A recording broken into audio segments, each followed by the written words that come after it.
Merci de nous recevoir, c'est un vrai plaisir d'être avec vous. Je vais me présenter, je m'appelle donc Gilles Lazimi, je suis médecin généraliste.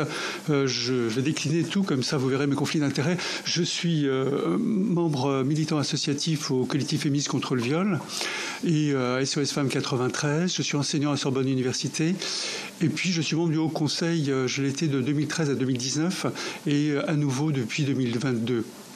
Donc ça me permet un peu de rappeler que le Haut Conseil est constitué quand même de membres qui sont la totalité est bénévole. Hein. Donc ça c'est important, avec des faibles moyens, et que malgré ces faibles moyens, le Haut Conseil a fait des rapports dont près de 50% des recommandations ont été reprises dans des projets de loi ou même reprises dans des lois effectives. Je vais juste reprendre, avant de passer la parole à la maître d'œuvre du dernier rapport, reprendre un petit peu les rapports. Il y en a eu sur l'IVG en 2013, sur la PMA en 2015, sur l'éducation à la sexualité et à l'égalité. Donc on pourra en reparler, ça fait partie des points morts ou des points à développer. La santé des femmes en situation de précarité en 2017. Les actes sexistes dans le suivi gynécologique obstétrical en 2018. Prendre en compte le sexe et le genre en 2020, c'est le rapport dont Catherine Vidal va nous parler puisqu'elle en est la maître d'œuvre et c'était important. Je rappelle aussi les derniers travaux sur le préservatif féminin. C'est important aussi d'en reparler, ou les derniers communiqués sur l'IVG et la nécessité de constitutionnaliser ce droit. Voilà, c'était important de vous dire que pendant un certain temps, le Conseil aussi a été en attente de nomination de nouveaux membres. Et donc, le travail a tardé. Peut-être qu'on ne pourra pas répondre à toutes les questions que vous avez posées du fait des faibles moyens et peut-être aussi du fait de ce temps. En tous les cas, merci à vous. Je vais laisser la parole à Catherine Vidal, qui est vraiment la maître d'œuvre de ce rapport et qui va nous donner un éclairage éclairant sur ces travaux. Merci Catherine. Merci beaucoup. Je crois qu'il y a des personnes qui voulaient vous interpeller, non? Parce que madame faisait un signe. Ah bon, pardon. Tout va bien. Bon, bonjour à toutes et à tous et merci beaucoup pour cette invitation. On va rentrer tout de suite dans le vif du sujet puisque j'ai eu l'honneur d'être sollicitée par le HCE pour rédiger ce rapport intitulé « Prendre en compte le sexe et le genre pour mieux soigner, un enjeu de santé publique ».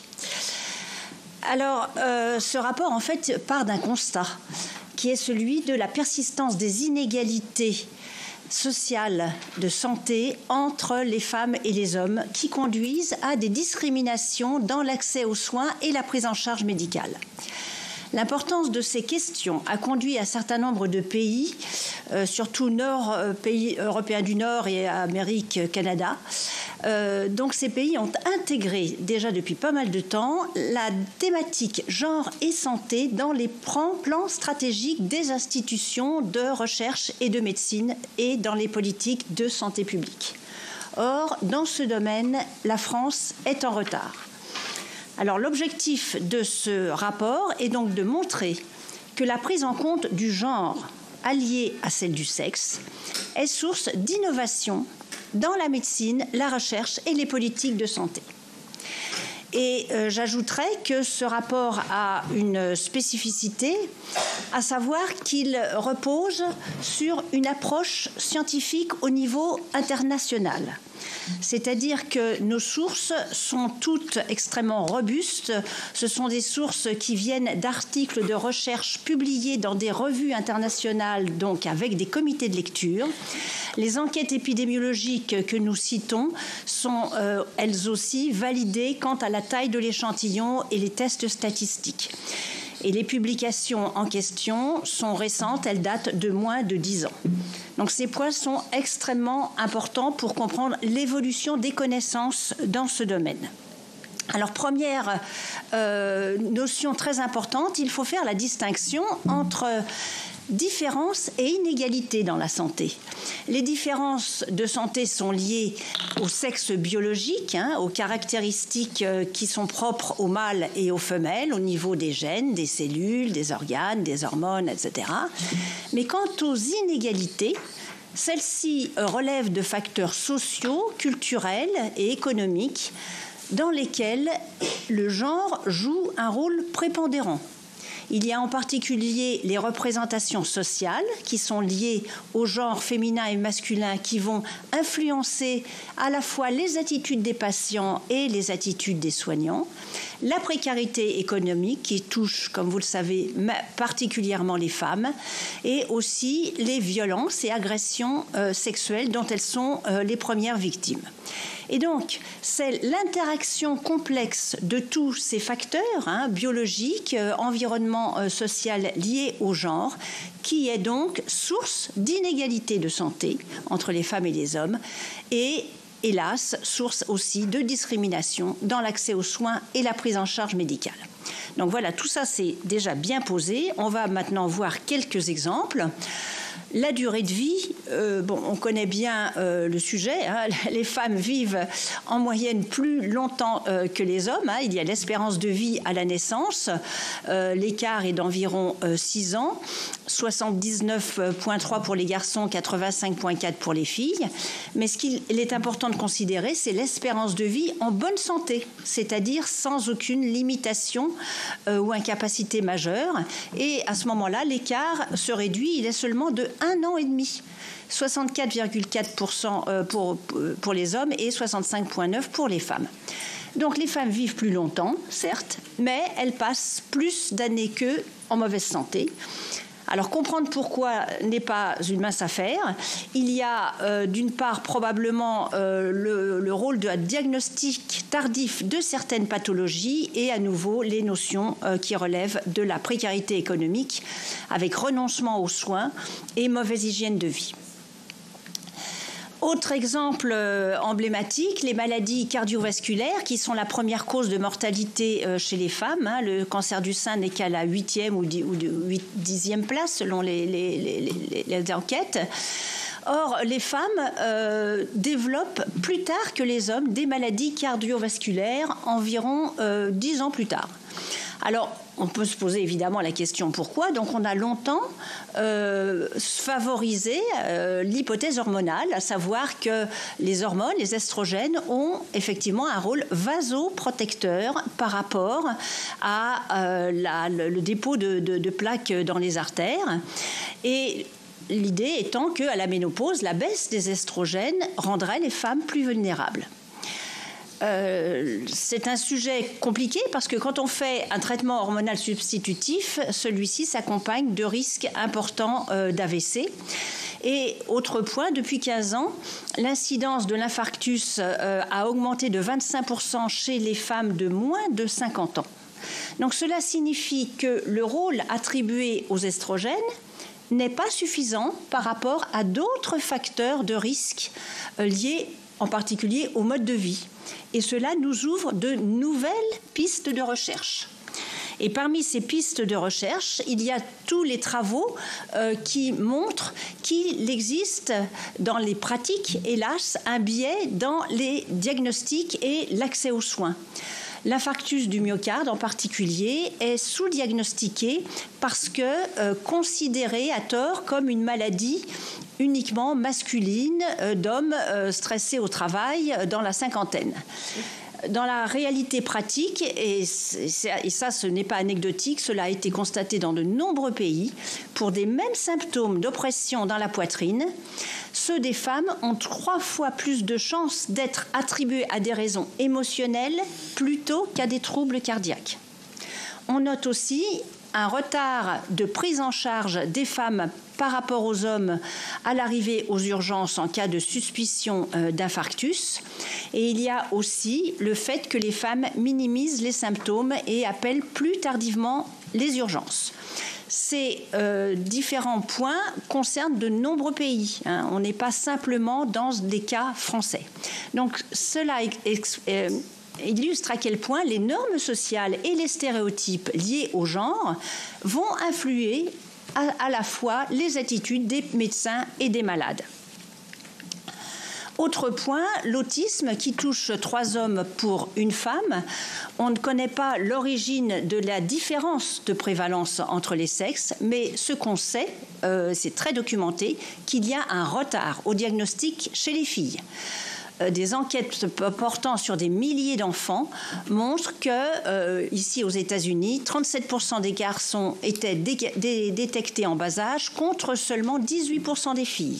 Or, plus on intervient tôt, mieux ça vaut, évidemment.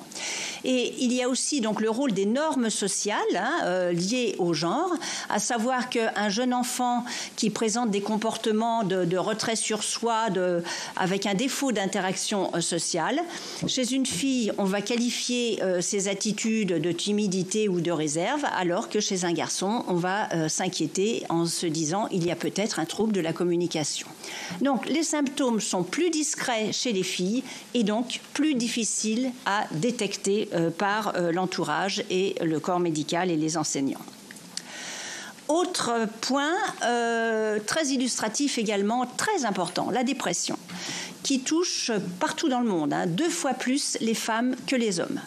On a longtemps également mis en avant l'hypothèse hormonale, avec les femmes, avec leur changement d'humeur bien connu, liés aux menstruations, grossesse, ménopause, etc. Et dans l'état actuel de nos connaissances, il n'y a pas de démonstration scientifique d'un rôle unique des hormones par rapport à d'autres facteurs pour expliquer les risques de dépression. En fait, on a mis en évidence un rôle très important de l'environnement culturel, social et économique. Des études internationales en particulier, portant sur, dans l'exemple 200 pays, montrent que plus le niveau socio-économique est élevé, plus l'écart entre les femmes et les hommes dans la prévalence de la dépression se réduit. Et une étude réalisée en comparant les pays d'Europe du Nord et d'Europe du Sud, où dans ces derniers, les traditions familiales, la dépendance économique, le travail domestique, les violences sont particulièrement plus présents, eh bien, tous ces facteurs montrent une corrélation forte avec la prévalence des troubles dépressifs. Donc cela veut dire que le contexte socio-économique expose davantage les femmes que les hommes au risque de dépression. La maladie d'Alzheimer, qui touche 3 femmes pour un homme. Bon, l'origine de la différence de prévalence est l'objet de recherches importantes. Il y a évidemment la plus grande longévité des femmes, mais ce n'est pas le seul facteur responsable. De nombreux travaux ont montré qu'il existe des facteurs d'ordre socio et culturel, à savoir précarité économique, niveau d'instruction faible et manque d'exercice physique, qui sont des facteurs de risque accrus pour la maladie d'Alzheimer. Et ces différents facteurs de risque touchent davantage les femmes. Encore un autre exemple, celui-ci, on en parle enfin un peu plus qu'auparavant, l'endométriose. Il faut quand même voir sur le plan historique que c'est dans les années 90 qu'il y a eu un début de reconnaissance de cette pathologie en tant qu'atteinte organique par le corps médical. Et ce n'est seulement qu'en 2019, il y a eu un premier plan national sur l'endométriose en France. Et en 2022, comme vous le savez, on a un deuxième plan qui a été lancé qui reconnaît l'endométriose comme une maladie de longue durée.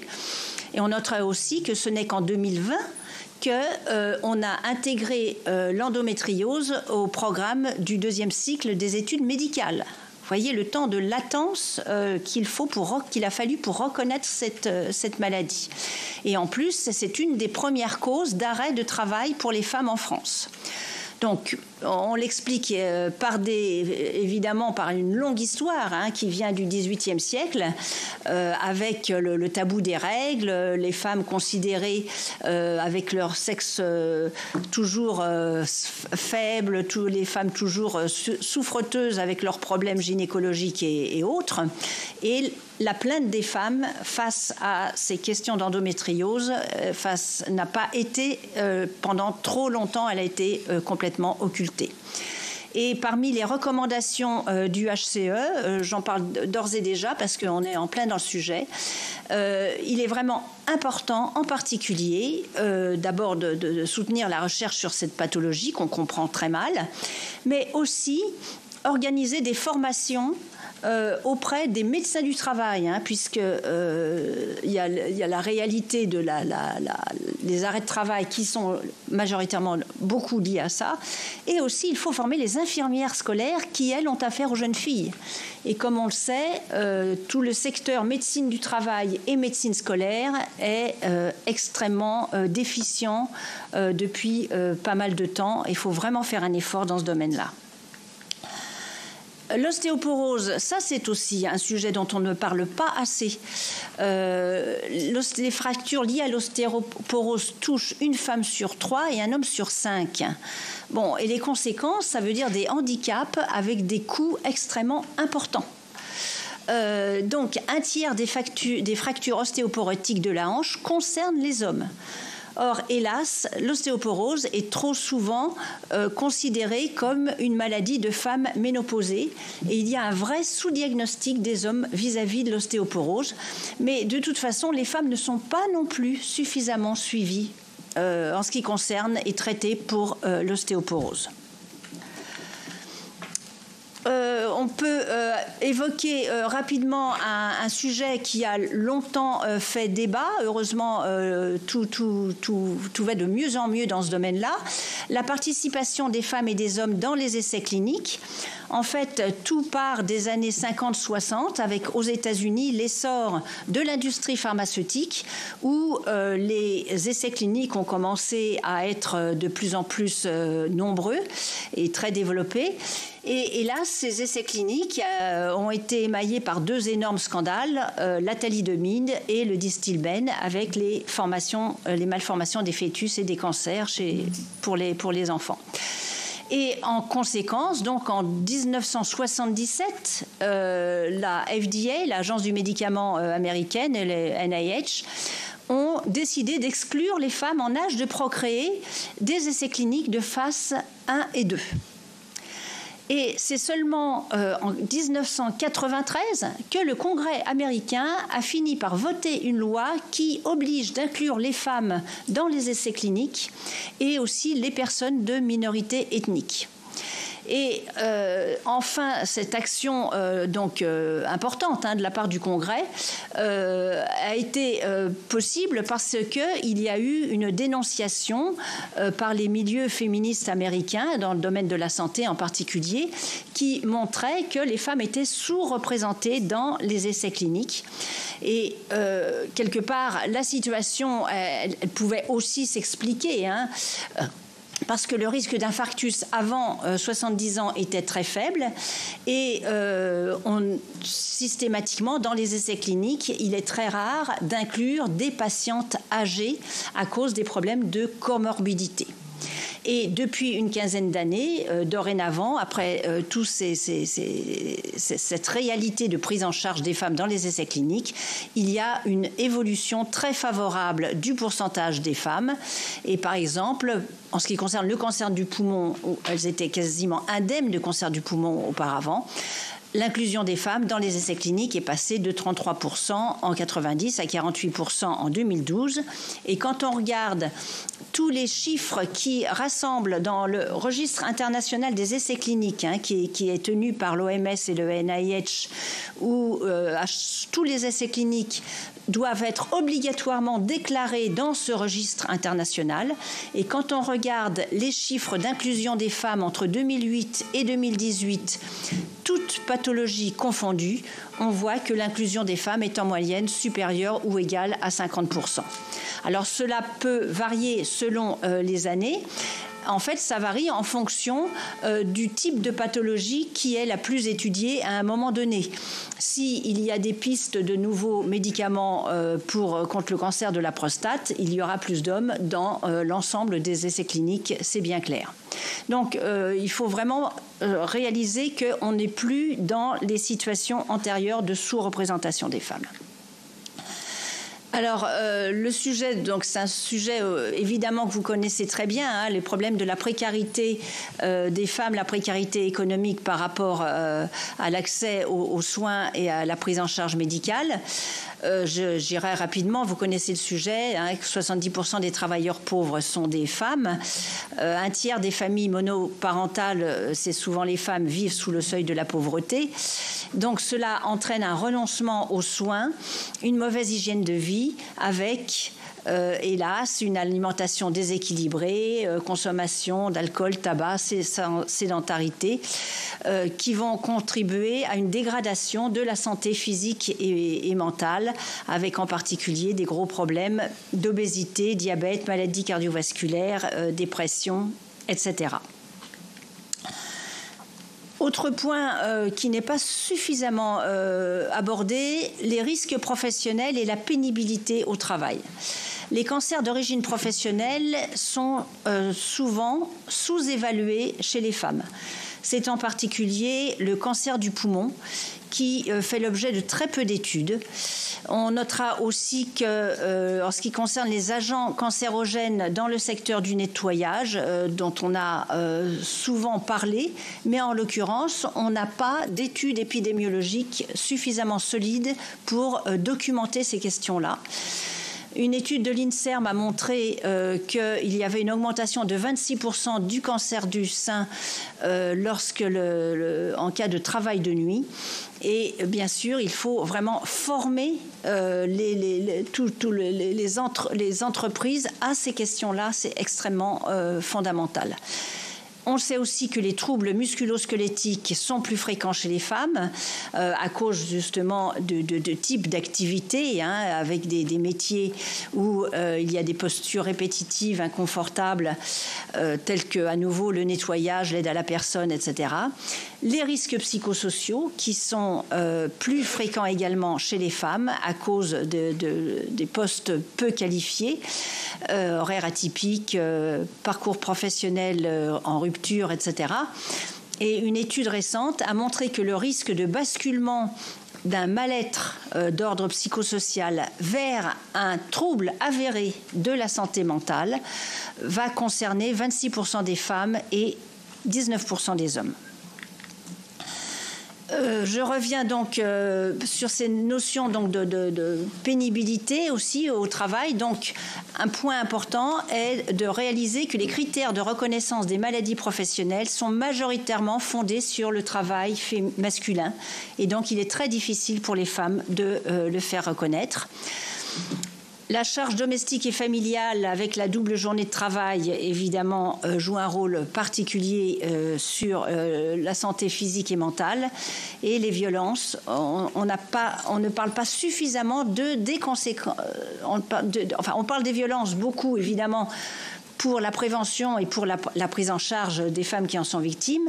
Mais il y a l'aspect santé mentale et santé physique qui doit être aussi au même titre pris en charge de façon vraiment volontaire.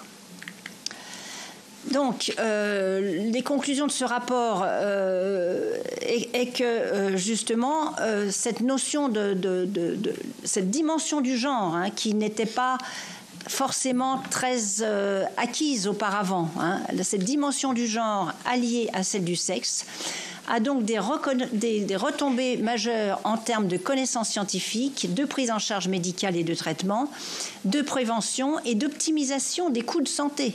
Et donc cela va nous permettre de construire des politiques de recherche et de santé plus égalitaires pour les femmes et pour les hommes.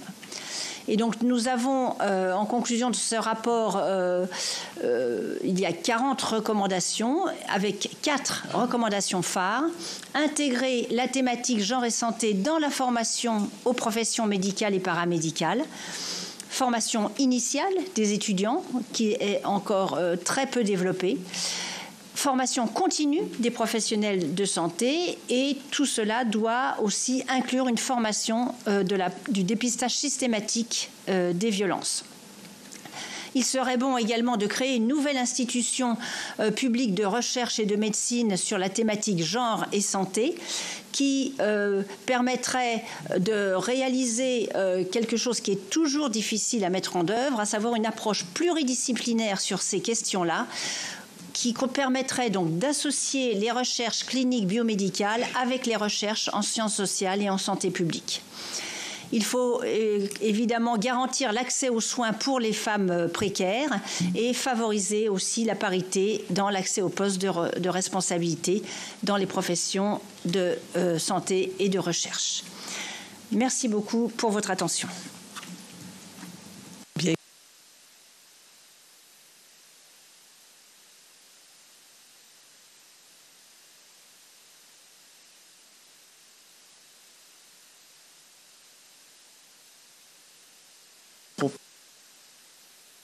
Comme ça. Ah, c'est... Décidément. Moi, je n'avais pas mis mon micro. Oui, je l'avais mis, moi. Je vous l'avais mis. Vous auriez pu le mettre pour moi également, du coup. On permute. Non, vraiment, merci à tous les deux pour cette présentation à deux voix. Une présentation très étayée, très renseignée et très fouillée. Et je vais peut-être, dans un premier temps, laisser la parole aux rapporteurs qui souhaitent vous interroger, j'imagine, sur ces conclusions du HCE, ces propositions et ce diagnostic qui est quand même assez éloquent. Et puis, bien entendu, après, je passerai la parole aux autres sénatrices qui le demandent, ou sénateurs. Mais il n'y a pas de sénateurs ce matin dans la salle. Merci. Donc, tout d'abord, Marie-Pierre Richer. Merci, Présidente. Merci, Madame et Monsieur, pour vos propos. Je vais revenir justement sur vos propos. On a évoqué les essais cliniques et vous avez dit dans vos propos, et c'est dans le rapport, qu'il y a une évolution de prise en compte justement du genre et que les inégalités se réduisent en vous appuyant sur les travaux d'Amérique du Nord, USA. Et vous, Madame, vous avez dit dans vos propos que la France a du retard en la matière. Jusqu'à quel point la France a du retard et comment elle s'inscrit par rapport aux pays européens?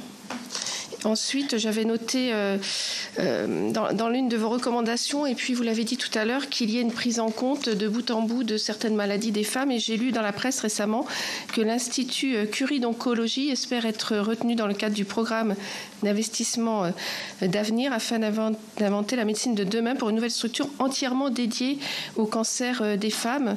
Ça répond à une des 40 de vos préconisations. Avez-vous connaissance de la mise en place d'autres projets ?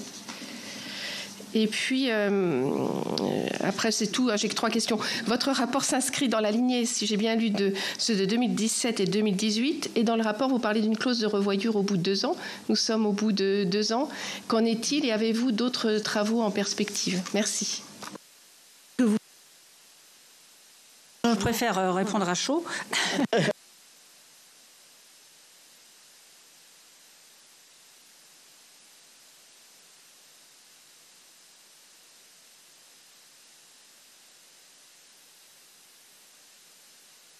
Voilà, comme je vous l'ai dit, les essais cliniques, bon, ça concerne une institution, ça doit répondre aux critères des institutions internationales définies par l'OMS et le NIH. Et la France en fait partie au même titre que les autres pays, et il n'y a pas un retard particulier dans les pratiques en France. La notion de retard de la France par rapport à d'autres pays européens ou nord-américains, c'est la notion d'avoir des institutions publiques de recherche et des institutions médicales qui soient dédiées à l'intégration de la notion de sexe et de genre dans les stratégies des institutions de recherche et dans les politiques publiques. Donc c'est dans ce sens-là, c'est-à-dire des actions gouvernementales pour donner un statut à ces questions-là. En ce qui concerne maintenant toutes les recherches menées sur le cancer, les cancers, qu'il y ait, comme l'Institut Curie est en train de le développer, des thématiques davantage dédiées au cancer féminin, on ne peut que s'en réjouir, voilà. Et quant aux aspects suivis, comment est-ce que les recommandations que nous avons faites ont été prises en compte. On a là, il y a 2 ans de décalage par rapport aux conclusions de l'époque. Si on veut avoir une idée des retombées, pour cela, il faut des financements. Il faut des financements, il faut mener des enquêtes sur le terrain, il faut faire des études épidémiologiques, il faut aller sur le terrain pour voir, que ce soit auprès des institutions de recherche, que ce soit chez les praticiens, que ce soit dans les associations. Et cette démarche-là, a priori, elle doit se faire avec une volonté délibérée de dresser un état des lieux des avancées ou des reculs sur ces questions. Merci beaucoup. Donc, je poursuis avec les rapporteurs. Donc, Annick Jacquemet. Merci Madame la Présidente. Madame, Monsieur, merci pour vos propos, pour ce travail que vous avez fait, qui, je pense, va bien nous éclairer déjà dans un premier temps. Alors, j'ai une ou l'autre question. Vous parlez très peu du sport, si ce n'est quand vous abordez la maladie d'Alzheimer, où vous dites qu'il y a effectivement un manque d'activité physique, mais on a vu qu'il y avait un écart d'1 an et demi entre les femmes et les hommes pour vieillir en bonne santé, et d'autres pathologies aussi qui sont liées au sport. Est-ce que vous vous êtes intéressé justement à cette activité physique dans le cadre de vos travaux, pour voir quel est l'impact justement que ça pouvait avoir, ou si les écarts que vous annoncez pouvaient être dus en partie à ce manque d'activité physique. Et puis je serais intéressée aussi à connaître les causes. Vous nous disiez qu'il y avait une augmentation de 26% de cancer du sein en cas de travail de nuit. Alors à quoi est-ce qu'on attribue cette augmentation du cancer du sein? Est-ce que c'est la fatigue? Est-ce que c'est le décalage du cycle circadien? Voilà. Ouais. Dans un premier temps, les questions que m'inspirent vos propos. Merci. Alors, en ce qui concerne le sport, qui évidemment, les activités sportives sont extrêmement importantes pour rester en bonne santé. Nous ne l'avons pas évoqué précisément dans le rapport, comme vous l'avez souligné. Je dirais que sur ce sujet, comme sur d'autres d'ailleurs, recueillir des données est extrêmement difficile. Parce que quand on veut avoir des échantillons représentatifs d'une certaine catégorie de la population, les unes faisant du sport et pas les autres, constituer des groupes de personnes homogènes, c'est extrêmement difficile en soi. Quel type d'activité sportive, où, quand, comment, les personnes ont-elles des comorbidités qui feraient que le bénéfice du sport puisse être, puisse varier, vous voyez, quels âges, quelles tranches d'âge, et étudier, vous voyez, la difficulté de mettre en place simplement une enquête avec tous les talents des gens qui font des enquêtes qu'on a, nous, en France. Ce genre d'étude est extrêmement difficile à réaliser. Et à nouveau, il faut des financements si on veut la réaliser. Donc, on est en manque de données là-dessus. On peut avoir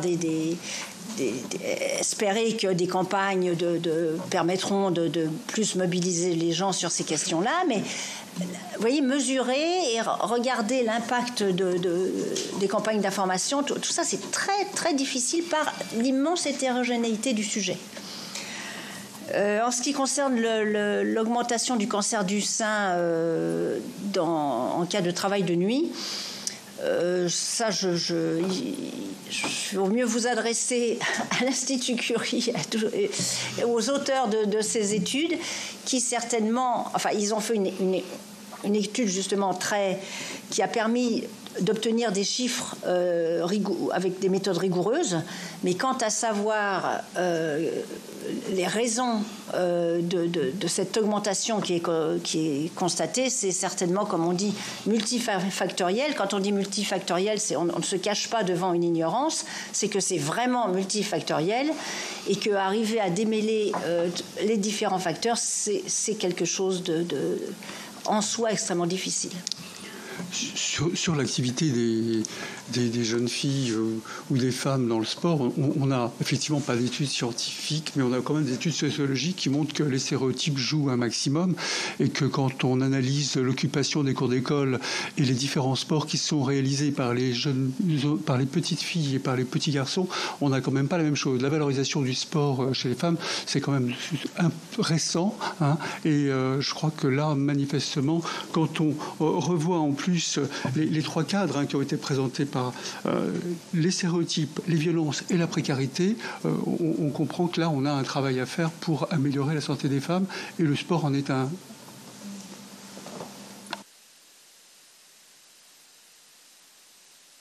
Donc je pense que vous avez répondu à toutes les questions. Donc je poursuis avec le tour de nos rapporteurs, avec la rapporteure Laurence Cohen. Merci Madame la Présidente, merci Madame et Monsieur pour ce rapport qui est extrêmement riche. Simplement de manière anecdotique sur le sport et les stéréotypes, j'ai une de mes petites filles qui est en 5e, donc elle va avoir 12 ans, et elle m'a rapporté ce week-end qu'elle voulait jouer au foot. Et que les garçons l'ont exclue du jeu. Elle a beaucoup de caractère, donc bon, je veux dire, elle s'est pas laissée faire. Mais après, y compris, ils lui ont dit, mais t'as bien fait quand même, tu vois, parce que finalement, elle leur a dit, elle a fini par les mépriser et voilà, s'en sortir comme ça. Et ils lui ont dit, mais t'as eu raison finalement de pas venir avec nous, alors qu'elle était exclue au départ, parce que ça a fini en jeu de rugby. Et donc, t'aurais pas pu. C'était pas du foot, c'était du rugby. Non, mais c'est pour dire, hein, on est en 5e, hein, voilà. Moi, je trouve, comme chaque fois, vos rapports extrêmement riches, extrêmement fouillés, et c'est une source d'inspiration pour les législateurs que nous sommes, et je pense pour tous ceux qui sont attachés à l'égalité aux droits des femmes. Alors, je voudrais simplement vous poser la question sur le fait que cette étude, ce rapport, vous avez pu l'envisager au niveau à la fois de l'Hexagone et des territoires ultramarins, où vous n'avez pas pu pousser votre recherche à ce niveau-là, parce que on sait qu'il y a quand même des différences qui existent en termes au niveau social, au niveau économique, etc. Mais ma collègue Victoire le sait bien mieux que nous, mais nous sommes attachés à ce que ça soit sur l'ensemble du territoire. Donc c'est cette première question que je voulais vous poser. La deuxième question, c'est qu'effectivement, on voit bien que par rapport à tout ce que vous avez ouvert à vos recommandations, etc., que pour aller plus loin, il faut qu'il y ait une prise en compte, à mon avis, gouvernementale, qui va poursuivre, qui va amplifier, qui va compléter avec les moyens que peut avoir un gouvernement. Donc ma deuxième question, c'est est-ce que vous avez pu le présenter à la ministre Rome, et quel a été son accueil et quels engagements elle a pu ou voulu prendre auprès de vous. Et ma troisième question, c'est en lien avec le travail que nous pourrions produire. Est-ce que vous pensez que par rapport à ce que vous avez déjà fait ressortir et qui est extrêmement riche, vous êtes un petit peu frustré parce que il y aurait un angle mort? Je ne le vois pas, moi, personnellement, l'angle mort, mais comme vous avez eu ce travail approfondi, peut-être que vous sentez qu'il y a quelque chose que vous auriez aimé voir développer davantage et que malheureusement vous n'avez pas pu faire. Donc je vous remercie par avance. Alors en ce qui concerne les territoires ultramarins, on ne peut que constater un manque de recherche et d'études menées sur place en lien avec toutes les questions que j'ai pu évoquer. On sait bien que, hélas, les moyens ne sont pas alloués comme sur le territoire pour essayer de démêler un petit peu justement ces questions liées à l'environnement social, culturel, économique et de le mettre en perspective par rapport à la santé. Donc c'est un effort qui doit vraiment être fait. Les études internationales qui ont et sont très présentes aussi dans mon rapport c'est important à titre de comparaison pour vraiment montrer à quel point il n'y a pas forcément des spécificités franco-françaises hexagonales que dans de nombreux pays, en tout cas dans des pays plutôt nantis. Mais on a aussi des problèmes de dépression dans les pays du Sud. Donc, vous voyez, c'est tellement important d'avoir des sources de connaissances qui soient très élargies, parce que sinon on ne peut pas vraiment se rendre compte des points qui vont être les points majeurs à aborder vraiment dans des mesures d'information et de prévention, parce que ça c'est extrêmement important. Et il faut vraiment toujours s'intéresser à l'international pour comparer. Et ensuite ça va nous guider. En ce qui concerne maintenant la portée de ce rapport, nous l'avons remis à Monsieur Véran et Madame Moreno à l'époque, en 2020. Mais nous n'avons pas jusqu'à présent eu d'entretien avec l'équipe de Madame Rome. Et quant aux angles morts, il y en a forcément. C'est-à-dire que dans ce rapport, nous n'avons pas trop accordé de place à tout ce qui concerne la santé sexuelle et reproductive, parce que ces questions-là avaient déjà été l'objet de nombreux rapports précédemment. Et donc, je laisserai la parole à Gilles sur ces questions-là. C'est évidemment un sujet extrêmement important. Ce qui est très important aussi, c'est l'éducation à la santé sexuelle à l'école et dans de très nombreux endroits. Enfin, l'éducation à la santé sexuelle, c'est fondamental et hélas, en tout cas en France, c'est pas fait. Merci beaucoup pour ces... Oui, moi je veux bien reprendre... sur les différents rapports, on les a présentés aux différents ministres en 2007, en 2017, à tous les moments, on les a présentés. Est-ce qu'il y a eu des suites depuis qu'on les a présentés? Il y a eu quelques suites, puisque des recommandations ont été reprises dans les lois, mais évidemment pas toutes. Et là, si on reprend par exemple les 4 recommandations phares, sur la formation initiale des étudiants en genre et santé, on n'a pas beaucoup d'études. Moi, si je regarde dans la fac où je travaille, effectivement, il y a une petite amélioration avec des enseignements sur la prise en charge des femmes en matière cardiovasculaire, mais bon, c'est quelques DU, des diplômes d'université. Les étudiants qui font une spécialité en cardiologie commencent à être formés. J'ai interviewé quelques collègues hier, mais j'ai pas vu vraiment un grand vent. Donc là, il faut que vraiment on accompagne et qu'on s'assure, comme pour les violences envers les femmes, qu'on s'assure que c'est réellement fait dans les facultés. C'est personne dépendant, et s'il n'y a pas de question d'internat ou s'il n'y a pas d'évaluation réelle de ce qui se fait dans ces facultés, ça mettra un temps fou. On voit bien sur les violences, depuis l'étude en VEF 2000, bien évidemment aujourd'hui il y a des recommandations de la HAS, mais on sait pertinemment qu'un grand nombre d'étudiants ne reçoivent pas cette formation. Donc là, on a vraiment des recommandations à suivre. Et pour les suivre, il faut des moyens, encore une fois. J'ai commencé à parler du Haut Conseil en disant qu'il n'y avait que des bénévoles. 3 chargés de mission, ce n'est pas suffisant. Et quand j'interroge mes collègues aussi sur les études en direction des femmes, il y a manque de budget pour les problématiques cardiovasculaires, très clairement. Donc il faut vraiment qu'on s'assure que c'est réalisé. Sur la formation médicale continue, c'est la même chose. Là aussi, pour tous les sujets importants comme genre et santé, violence ou inégalité sociale de santé, les formations pour les professionnels médicaux libéraux, c'est 3 jours par an. Point. 3 jours par an. Il y a énormément d'indemnisés. Et c'est pas obligatoire. Ça devrait l'être, mais ça l'est pas, très clairement. Donc 3 jours par an, c'est pas suffisant avec l'ensemble des sujets.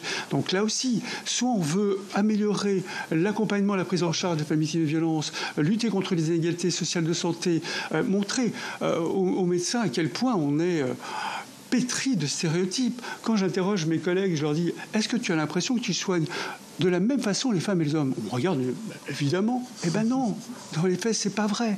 Et on le prouve, et la présentation éloquente de Catherine le montre. Très clairement, il faut déconstruire. Donc pour déconstruire, il va falloir réellement créer une chaire, nommer des enseignants sur ces sujets, participer à des études, là aussi sur les thèses. J'ai essayé de regarder les thèses. Sur les violences faites aux femmes, on commence à avoir 150 thèses de médecine générale, par exemple. Ok, ça bouge. C'est pas suffisant, mais ça bouge. Sur genre et santé, à part des études sur la transidentité, il n'y a rien sur... non, mais c'est quand même incroyable. Il n'y a pas grand-chose. Donc là aussi, s'il n'y a pas une indication claire et ferme des ministères des universités, de la recherche, de la santé, pour s'assurer que c'est mis en place, ça ne se mettra pas en place. Je reprends toujours l'exemple dans les années 90, quand on a commencé à mettre en place les traitements de substitution pour les patients toxicomanes. Rien n'était fait. Et à un moment donné, le ministère de la Santé a dit non, on va organiser, à côté des formations indemnisées des médecins, on va organiser d'autres formations qui étaient prises en charge par le ministère de la Santé, la DGS, pour permettre aux médecins de se former. Et on a nommé des médecins qui allaient dans toutes les provinces pour former les autres collègues. Ok, c'est des démarches qui sont actives, où on ne dit pas simplement faites, mais on s'assure que c'est réellement fait et on met les moyens pour que ça soit fait. Donc la chaire en genre et santé, on l'attend toujours. Alors sur l'accès aux soins des femmes précaires, là aussi, quand on voit le non-recours aux prises en charge par les femmes et les hommes. Mais là, en l'occurrence, les femmes, quand on voit que les femmes sont les premières touchées par la précarité, on doit travailler sur la médecine du travail. On l'avait déjà dit en 2017. Les critères de pénibilité ne sont pas adaptés aux femmes. Les femmes ne sont pas les mêmes comme les autres, très clairement. Et aujourd'hui, on a vu pendant le Covid, l'aggravation de l'état de santé des personnes travaillant dans le soin, et c'est essentiellement des femmes. La non-prise en charge des transports, des temps de transport dans les journées, c'est quand même incroyable. Le fractionnement du travail dans la journée. Les troubles psychosociaux ne sont toujours pas pris en charge comme maladie professionnelle ou reconnus en tant que tels.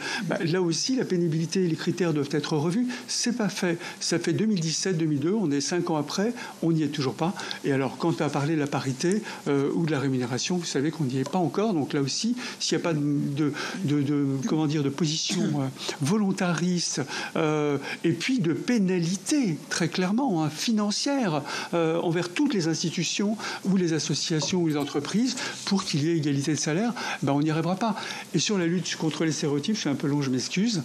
Là aussi, si on reprend le rapport qu'on avait fait sur l'éducation à la sexualité, on voit encore aujourd'hui qu'il y a près de 60% des établissements qui ne mettent pas en place ces actions.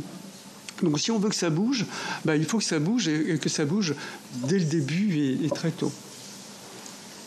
J'ajouterais qu'on peut quand même saluer une initiative qui est celle d'une personne qui s'appelle Nathalie Bajos, qui est une chercheuse en sociologie et en santé, qui a beaucoup travaillé sur les questions de santé sexuelle et reproductive, mais qui a créé récemment un très gros groupe de recherche qui associe à la fois médecins, chercheurs, sociologie, épidémiologie, santé publique, avec pour objectif donc d'étudier comment se forgent les inégalités de santé depuis la naissance jusqu'à la sénescence. Donc c'est un très beau projet. Il s'appelle, l'acronyme c'est GENDHI, G-E-N-D-H-I. Enfin, j'en parle dans le rapport. Et en fait, ce projet a été financé par l'Europe. Donc l'Europe, ce projet a été sélectionné parmi plusieurs centaines. Donc, cocorico, on est très content que des sommes importantes, je crois, c'est environ 10 millions d'euros pour 6 ans, a été alloué à ce très beau programme de recherche très ambitieux qui est déjà en train de porter ses fruits parce que grâce à ce financement, on a pu financer des étudiants pour faire des thèses, inviter des postdoctorants dans les laboratoires, organiser des collaborations internationales, des colloques. Bon. Donc ce domaine de recherche-là, il est superbement bien mené par toute l'équipe de Nathalie Bajos, mais c'est un financement européen. Et donc, c'est mieux que rien, mais on aimerait bien qu'il y ait aussi au niveau national une mise en place d'une volonté réelle de soutenir tout ce qui concerne les recherches, je veux dire, au sens très large. C'est pas... Ce qui compte dans toutes ces questions, on l'a bien vu, c'est la pluridisciplinarité. Il faut vraiment que les gens dialoguent parce que la santé, c'est pas, comme on le sait, seulement une affaire de biologie, loin de là. C'est d'abord et avant tout une affaire de société. Et il faut vraiment qu'il y ait un effort qui vienne des instances dirigeantes. Prendre la parole. Sur la lutte contre les stéréotypes et la prise en charge médicale, il a été annoncé que des cellules se seraient mises en place au niveau des universités pour lutter contre les violences sexuelles et sexistes. On n'a pas d'études aujourd'hui, la réelle mise en place. Ce serait bien qu'on ait des informations parce qu'on sait que dans un grand nombre de facultés, c'est toujours pas mis en place. Et c'est important de savoir que la lutte contre les stéréotypes, elle est importante aussi en médecine. Et je veux juste vous donner quelques chiffres d'une étude qui a été réalisée par 2 étudiantes, Sarah Eudline et Amélie Jouot, auprès de 2000 internes en médecine générale sur l'ensemble de leurs études. Ils ont été interrogés sur ce qu'ils pouvaient vivre pendant leurs études. Et 40% déclarent du harcèlement moral, 18% du harcèlement sexuel. C'est 1/5 de la promotion, c'est quand même 1/5 de la promotion, 18% de harcèlement sexuel, 62% de discrimination, notamment majoritairement liée au genre ou à l'apparence. Donc c'est pour vous dire qu'on a un travail important à faire lors des études avec dans le cadre des enseignants et des étudiants, et que ça forcément ça intervient aussi sur la prise en charge des femmes et des femmes victimes de violences. C'est une des premières études que j'avais dirigée d'Oslander qui avait amené l'apparition du livre Omerta, c'était de montrer que les étudiants vivaient des violences et des discriminations, qu'ils voyaient des femmes victimes de violences et que bien entendu la prise en charge n'était absolument pas adéquate. On est vraiment dans un... il faut qu'on travaille dans tous ces champs et c'est important que ces cellules se mettent en place pour faire bouger les choses. Et c'est vrai qu'on parle de féminisation du corps médical et tant mieux, mais clairement, encore une fois, le nombre de postes de PU ou le nombre de chefs, bien sûr, reste encore majoritairement masculin et ça c'est important que ça bouge. Et je reviens sur ces cellules de prise en charge des violences sexistes et sexuelles. Si elles ne se mettent pas en place, on n'arrivera pas à faire en sorte que dans ces services, ces ambiances sexistes et ces agressions cessent. Donc c'est vraiment important et quand elles cesseront, la prise en charge des patientes aussi s'améliorera bien évidemment. Merci beaucoup pour ces éléments de réponse très complets. Je passe la parole à la 4e rapporteure, Laurence Rossignol. Merci Madame la Présidente. Bonjour à vous deux. Moi, je ne vais pas rajouter, par rapport aux questions qu'ont posées mes collègues, dire une chose. D'abord, on a décidé de travailler sur la question de la santé des femmes, mais on a bien conscience qu'on n'est pas sur un sujet vierge et qu'avant nous, d'autres ont travaillé de manière, peut-être Annick, tu l'as dit dans ton intro, c'est ce que j'ai raté, et d'autres ont travaillé, d'autres travaillent aussi parallèlement, puisque l'Assemblée nationale, la délégation des droits des femmes à l'Assemblée, qui vous a peut-être déjà auditionné ou qui va le faire, travaille aussi sur ce sujet. Alors nous, le problème du Sénat, c'est que depuis le rapport sur la pornographie, on adore les scoops. on a pris goût à l'exposition médiatique et au fait de porter des sujets qui sont dans Laurence a des angles morts ou des sujets ignorés. Et c'est pour ça que je vais reposer un peu peut-être autrement la même question que Laurence. Qu'est-ce qui aujourd'hui vous semble ne pas avoir été encore suffisamment étudié et qui soit étudiable par nous, parce qu'on n'est pas un centre de recherche, on n'a pas d'échantillons sur lesquels on puisse travailler, en particulier dans la dimension intersectionnelle des questions de santé. Alors ce que j'appelle la dimension intersectionnelle, c'est simplement le fait des mécanismes croisés, c'est-à-dire voilà, femmes et migrantes, c'est un sujet intersectionnel, femmes et handicap, c'est un sujet intersectionnel, voilà, qui sont pas forcément, sont pas des niches à mes yeux, c'est des dimensions du sujet. Je voulais vous interroger sur deux questions également. Qu'est-ce qui a été fait? Mes collègues vont penser que je ne lâche rien, et c'est vrai. Voilà, qu'est-ce qui a été fait, étudié sur genre et santé mentale aujourd'hui. Deuxième question un petit peu plus touchy, comment les questions genre, sexe et santé se Vous comprenez, Catherine? Non. Bon, je la repose autrement. Nous avons le sexe, nous avons le genre. Et le genre et le sexe sont aujourd'hui dans des approches dissociées. Comment c'est toutes les questions autour de transidentité. Voilà. Par exemple, je posais la question simplement, où est-ce qu'on classe en matière de santé une personne trans? Est-ce qu'elle est classée dans son genre ou dans son sexe? Et comment on étudie la médicalisation de la transidentité aujourd'hui? Alors, je ne suis pas sûre qu'on ira sur ce sujet-là, parce que c'est... Oui, mais c'est dans le débat. C'est dans le débat. Mais voilà, c'est trop risque. Enfin, ouais, c'est un risque, mais ça m'intéresse d'avoir votre point de vue là, tous les deux là-dessus quand même. Même si on ne traite pas le sujet, mais moi j'ai une vraie dans les questions de santé sexuelle et reproductive, par comment on identifie les dissonances de sexe biologique de naissance et de genre par la suite. Désolée. Donc, sur les aspects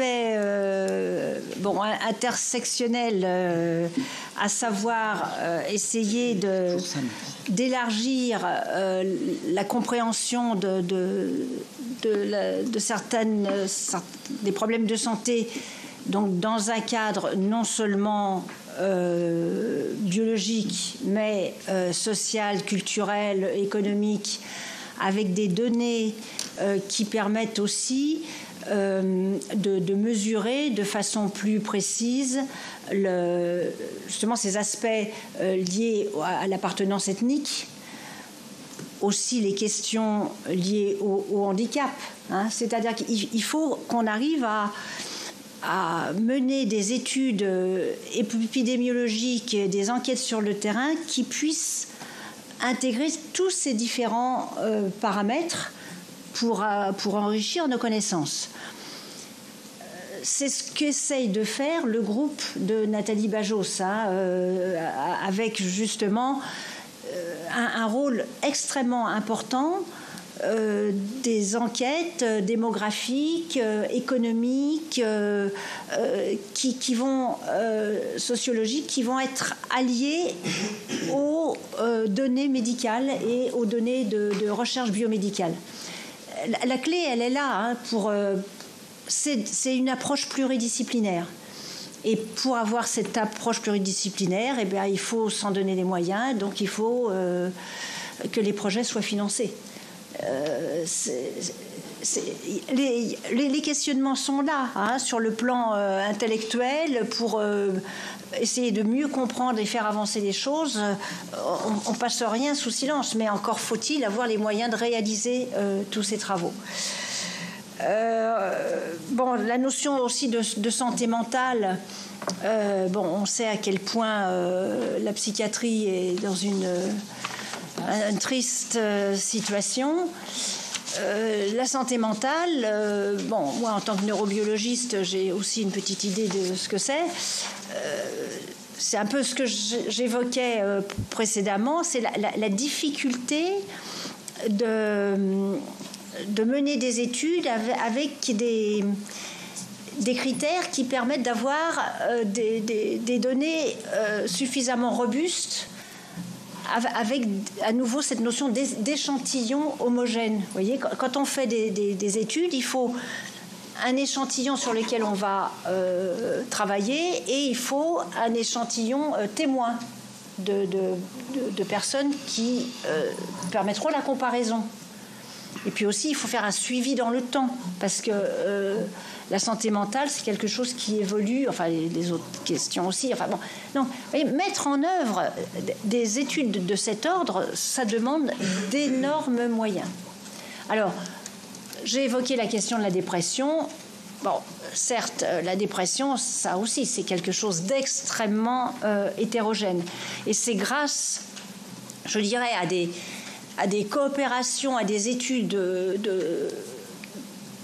internationales qu'on pourra mieux comprendre, justement. Par exemple, quand j'insistais sur les facteurs de risque liés à la situation socio-économique, quelque part, c'est nouveau qu'on ait des données qui portent sur des échantillons de milliers de personnes, hein, avec vraiment des traitements statistiques et des études magnifiques qui, justement, ont pris en compte la réalité des modes de vie des personnes et tenté de faire des corrélations avec les dépressions.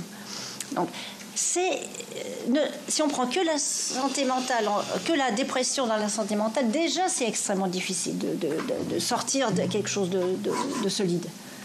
Est-ce qu'on considère que le suicide est une question de santé ?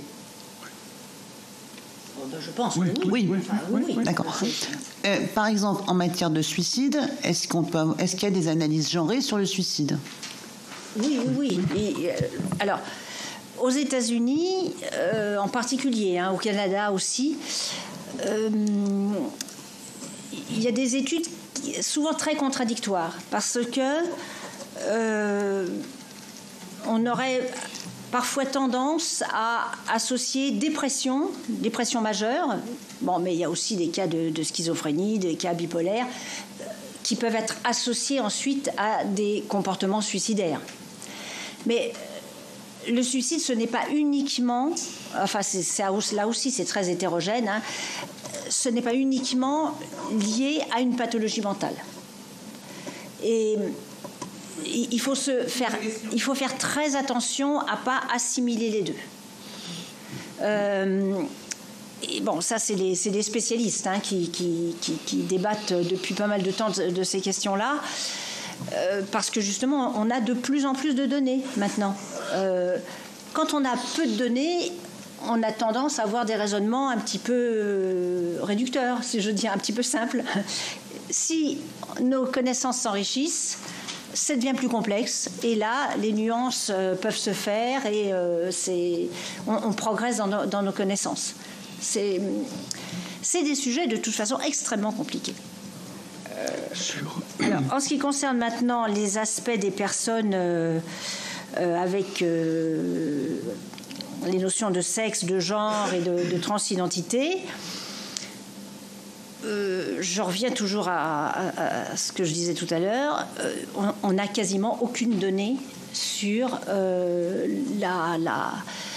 l'accès aux soins de ces personnes sur des prises en charge médicales en fonction de pathologies qui leur seraient propres ou bien qui ne leur sont pas forcément propres.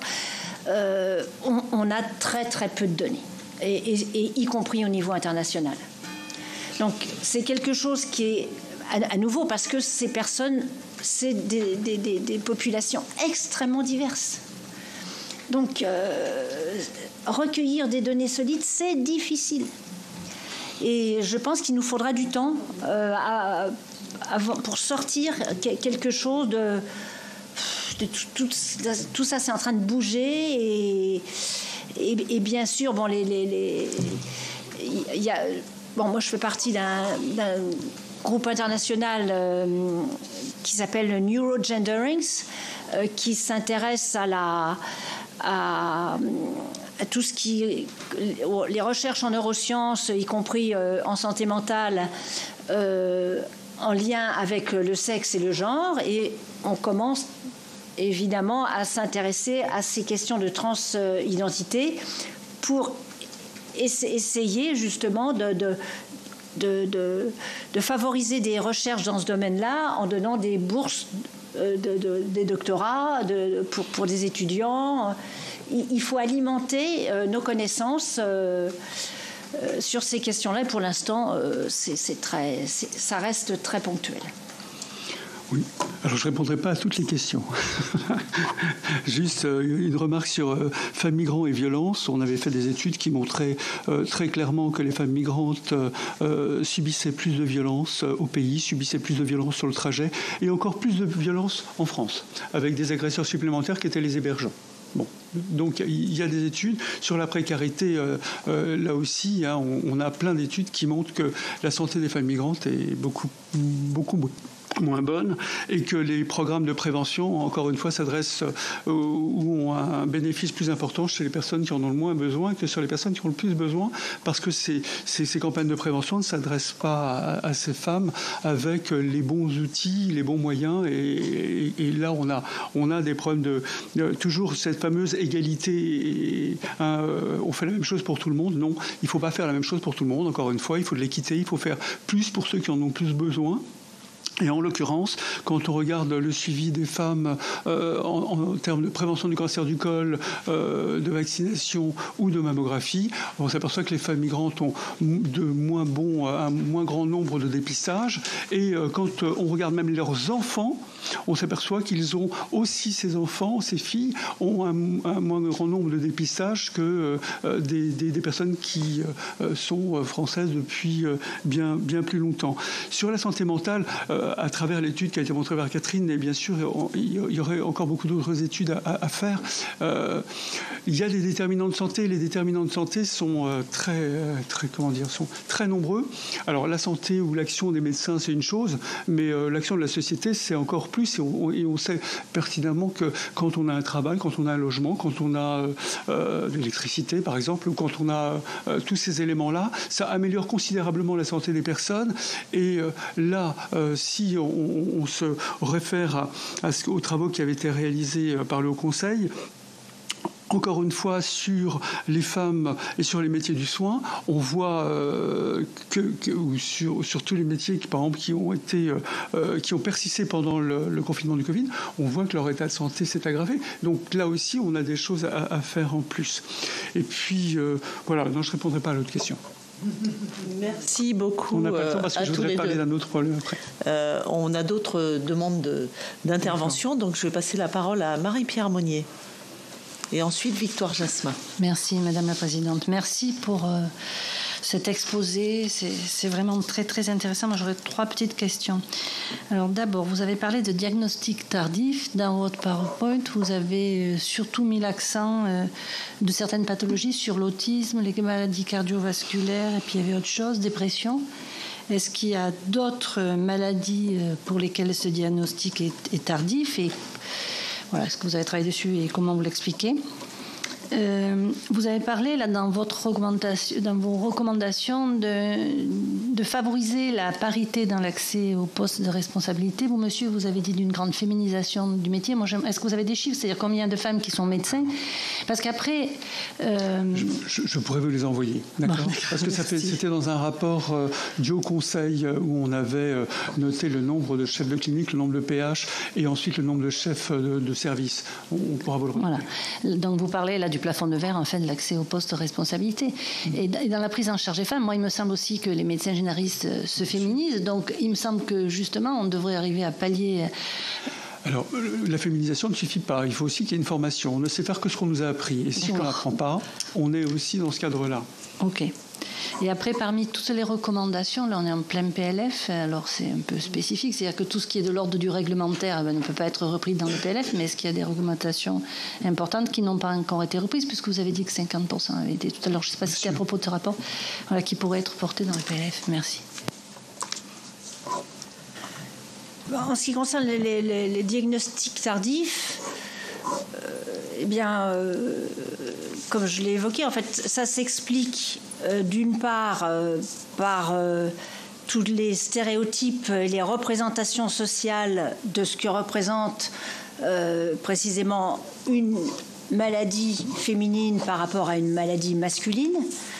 Donc, tant que cet obstacle lié aux stéréotypes sur les maladies perdure, on va continuer à dire ça c'est une maladie d'homme, ça c'est une maladie de femme. Donc les deux exemples emblématiques, c'est les maladies cardiovasculaires sous diagnostic chez les femmes et l'ostéoporose sous diagnostic chez les hommes. Et ces deux types de pathologies sont vraiment, c'est au cœur de la santé publique. C'est quelque chose, la prise en charge est extrêmement coûteuse de ces deux types d'atteintes. Il faut vraiment mettre l'accent, les pathologies mentales aussi, enfin, il faut vraiment mettre l'accent sur comment faire vraiment pour réduire aussi les coûts de santé par rapport à cibler des campagnes de prévention et d'information qui permettent de réaliser, qui permettent que la santé publique soit mieux prise en charge. Et ça, ça reste... à nouveau, c'est une volonté politique qu'il doit y avoir derrière.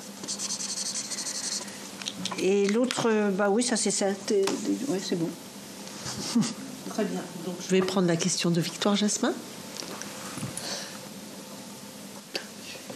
Merci.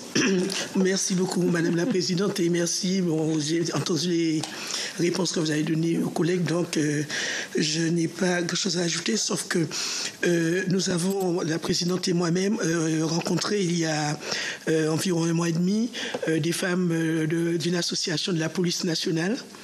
Et là, concernant les difficultés qu'elles rencontrent, c'est lié à la non prise en compte justement de leurs compétences d'une part, mais aussi par rapport aux risques professionnels liés à leur équipement. Quelquefois, elles ont des kilos d'équipement.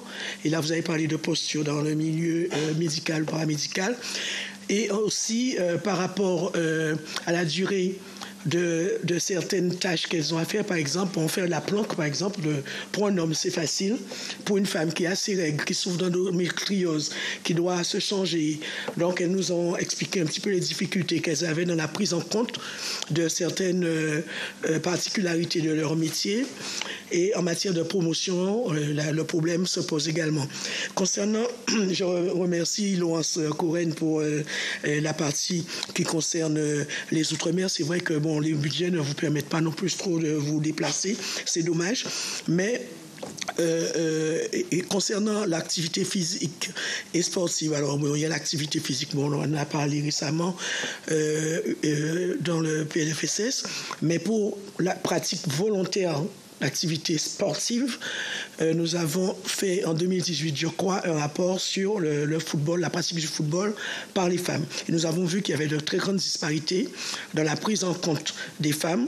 Alors, Laurence a donné un exemple, mais les équipements ne sont pas forcément faits et équipés pour les femmes elles-mêmes. Par exemple, les vestiaires pour les femmes qui veulent faire du sport, du football par exemple, quelquefois elles sont complètement exclues, d'autres fois elles réussissent quand même, mais elles n'ont pas d'espace pour leur entraînement, elles n'ont pas de vestiaire adapté. Donc en fait, la société a construit un monde plus pour les hommes que pour les femmes.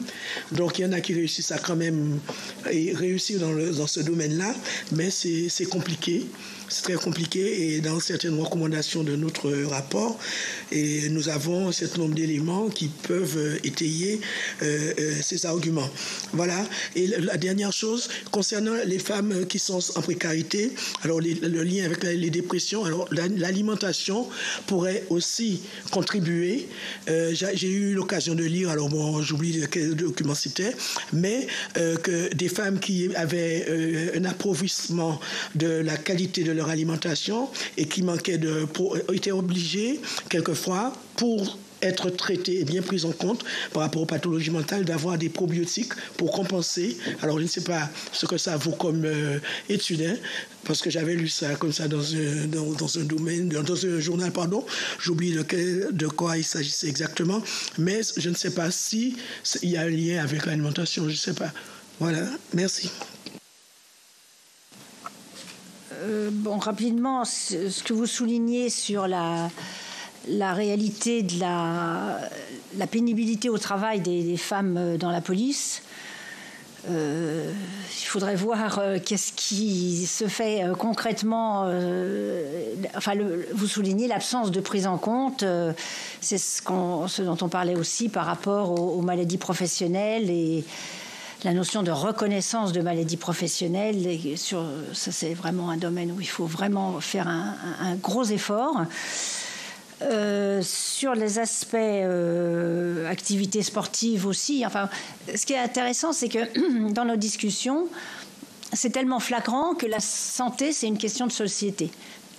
Et donc, si c'est une question de société, c'est aussi une question économique et une question politique. Et on en est là. C'est pour ça aussi qu'on est là aujourd'hui. Ça fait plaisir. Et votre dernière question, alors là, j'aurais beaucoup de réserves, sachant que quand on cite ce genre de choses, il faut avoir des sources solides et fiables.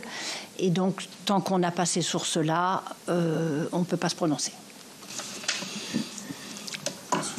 Oui, il peut y avoir des troubles cognitifs quand il y a des manques de vitamines, mais ça, c'est vraiment prouvé. La vitamine B12, par exemple, ou autre, mais vraiment, voilà.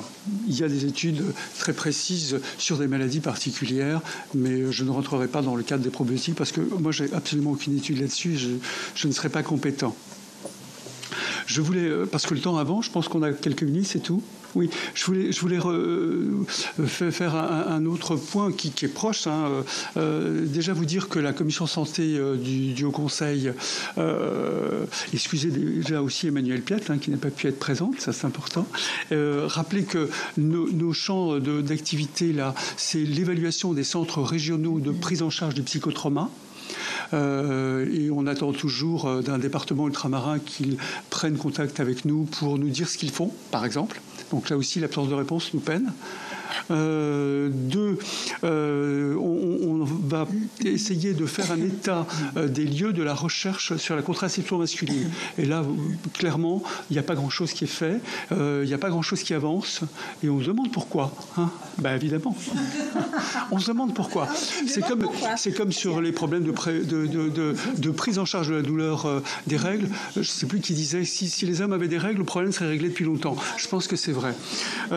Troisième sujet, c'est d'étudier aussi. Il y a des réformes il y a des lois qui sont essentielles. Par exemple, le remboursement à 100% des contraceptifs pour les jeunes femmes jusqu'à 25 ans, voir la réalité de la prescription gratuite et du remboursement de ces prescriptions. Il y a d'autres éléments que je voulais aussi, dont je voulais vous faire part, c'est qu'on demande toujours le remboursement des préservatifs féminins. Les préservatifs masculins sont remboursés, pas les préservatifs féminins. C'est quand même important puisque ça permet quand même aux femmes d'imposer le préservatif et voilà. Donc c'est quand même important. Et sur l'IVG, bien évidemment. Parce que l'un est considéré comme étant une protection IST et l'autre est considéré comme étant uniquement une protection. Ah non, les deux sont IST aussi. Le préservatif féminin, c'est aussi IST. Donc c'est vraiment, c'est un outil pour la femme. Elle peut le mettre 1 heure avant les rapports. C'est elle qui... Donc c'est vraiment important. Mais c'est toujours pas remboursé. Et puis sur l'IVG, bien évidemment, la recommandation d'inscrire dans la Constitution, je crois qu'on est tous d'accord, il faut vraiment qu'on y arrive. Et sur l'IMG aussi, c'est... Hein, pas tous d'accord. Bon, en tous les cas, ça fait partie des recommandations du Haut Conseil. Et je pense que le danger qu'on voit poindre dans de nombreux États du monde sur le droit des femmes à avorter nous amène à penser que c'est une sécurité obligatoire à mettre en place. Et dernière chose, sur l'IMG, sur les interruptions médicales de grossesse, les associations... et nous pensons qu'il faut faire attention. Vous savez, il peut y avoir des IMG pour cause fétale et cause maternelle. Pour les causes fétales, il y a un jury avec un médecin du centre du diagnostic prénatal qui, avec d'autres professionnels, vont juger de... la réalisation de l'IMG, et il y a des causes maternelles. Et dans les causes maternelles, il peut y avoir un médecin de la patiente, il y a les causes de détresse psychosociale. Il peut y avoir un médecin désigné par la patiente, il peut y avoir un médecin gynécologue, et il y a aussi un médecin appartenant au centre de diagnostic prénatal. Et là, ça pose problème, puisque ce n'est pas les causes prénatales qui sont en cause, c'est la détresse psychosociale de la patiente. Et donc là, peut-être qu'il faudrait revoir les membres du jury. Voilà, je m'excuse d'avoir été... Excusez-moi, Madame la Présidente, je n'ai pas très bien compris. L'appel aux territoires ultramarins. Oui, non, il y a un centre régional qui a été, qui a été accordé, un financement pour un centre régional de psychotrauma qui a été accordé dans un département ultramarin. Nous les convoquons pour pouvoir les auditionner, voir ce qui a été réellement fait, quelle est la situation. Et pour l'instant, on n'a toujours pas de réponse. Voilà. Si vous permettez 2 secondes. En fait, je ne sais pas de quel territoire il s'agit, mais dans un rapport de la délégation des Outre-mer concernant les risques naturels majeurs, alors ce rapport date de 2018, ça fait partie des préconisations que nous avons faites. Nous avons demandé qu'il y ait une réelle prise en compte des psychotraumas. Et récemment, il y a eu un premier point d'étape en juillet, le 7 juillet 2022, parce qu'entre-temps, il y a eu toute la pandémie et tout, avec la DGOM, la Direction Générale des Outre-mer, donc service du ministère des Outre-mer. Et il y a environ un mois, un autre bilan d'étape suite à la tempête Fiona qui a touché essentiellement la Guadeloupe. Et là, dans le communiqué de presse de la délégation, c'est explicitement mentionné, parce que c'est une des demandes que j'ai renouvelées, pour qu'il y ait la prise en charge et qu'il y ait un centre régional pour les psychotraumas. Donc je ne sais pas par contre quel département, donc je vais essayer de me renseigner. Bon, je viendrai vous voir pour qu'on essaye d'obtenir des informations. Et j'en ai parlé au directeur de l'ARS de Guadeloupe que j'ai rencontré il n'y a pas bien longtemps. Merci. Très bien. Juste un dernier point pour dire que les choses avancent quand même. Pour la première fois au Congrès de médecine générale France en mars, il y aura une séance plénière sur genre et santé. Voilà. Oui, je voulais vous parler pour terminer quand même des activités du groupe genre et recherche en santé que je co-anime avec une collègue au sein du comité d'éthique de l'INSERM. Donc ce groupe nous l'avons créé en 2013. Donc ça vous montre quand même que sur le plan des questionnements de la recherche, on a fait pas mal progresser les choses en fait depuis 2013 avec des rapports, des guides de recommandations pratiques. Quand je parle de recherche, c'est pas uniquement recherche clinique, biomédicale, c'est aussi sciences humaines et sociales, c'est au sens large sur les questions santé publique, etc. Donc l'INSERM a organisé en 2007 le premier grand colloque international sur ces questions-là. Donc ça veut dire que la France quand même commence à prendre un peu de place. Nous avons aussi au comité d'éthique fait des clips vidéo que je vous recommande, qui s'appellent Genre et santé, attention aux clichés, faits par des grands professionnels qui sont très souvent utilisés pour sensibiliser non seulement le grand public, mais enfin dans différents réunions, colloques, institutions. Ces petits clips vidéo qui sont très, très, très éloquents sont utilisés. Donc, il est rare qu'un comité d'éthique fasse des clips vidéo. En général, un comité d'éthique, ça fait des gros rapports. Bon. Et notre dernier rapport concerne, je vous renvoie au site de l'INSERM, concerne un problème dont il faudra s'emparer sérieusement, à savoir les problèmes éthiques, en l'occurrence, posés par les applications numériques de suivi menstruel à des fins de contraception et de conception. À savoir qu'il existe des milliers de ces applications que l'on trouve sur smartphone qui sont utilisées par des centaines de millions de femmes dans le monde.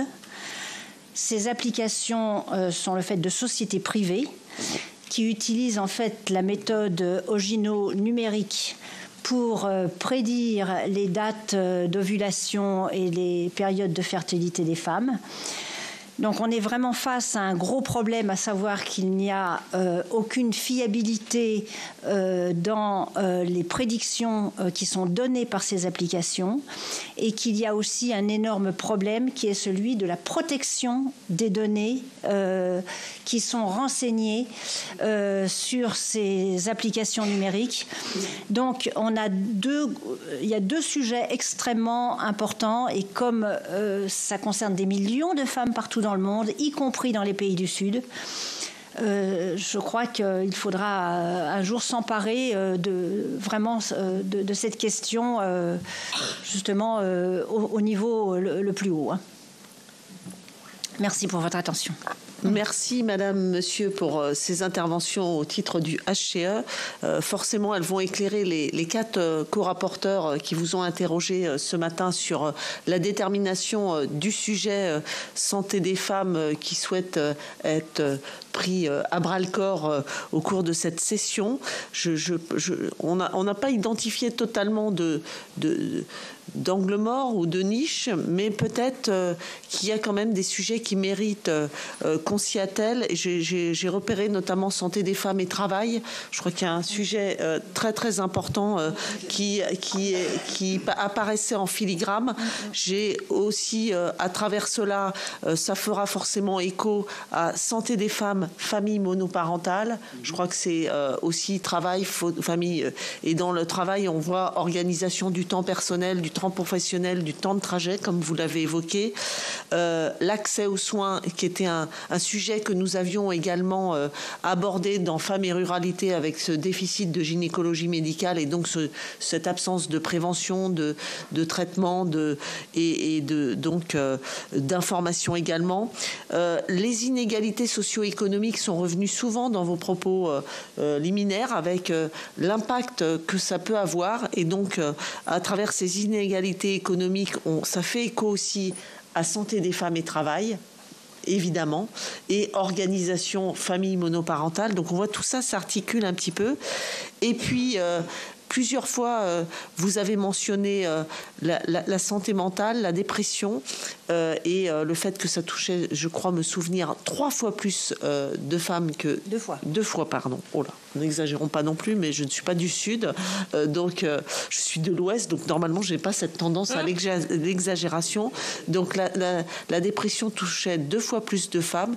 Donc il y a vraiment un sujet quand même pour moi qui se dessine, mais ce sera aux 4 co-rapporteurs de s'imprégner de cette audition pour pouvoir cibler ce sujet, mais véritablement santé, travail, famille monoparentale, organisation dans la société actuelle, puisqu'on sait aussi que les femmes sont plus souvent dans des travails à temps partiel, avec des temps hachés qui rendent difficile leur quotidien.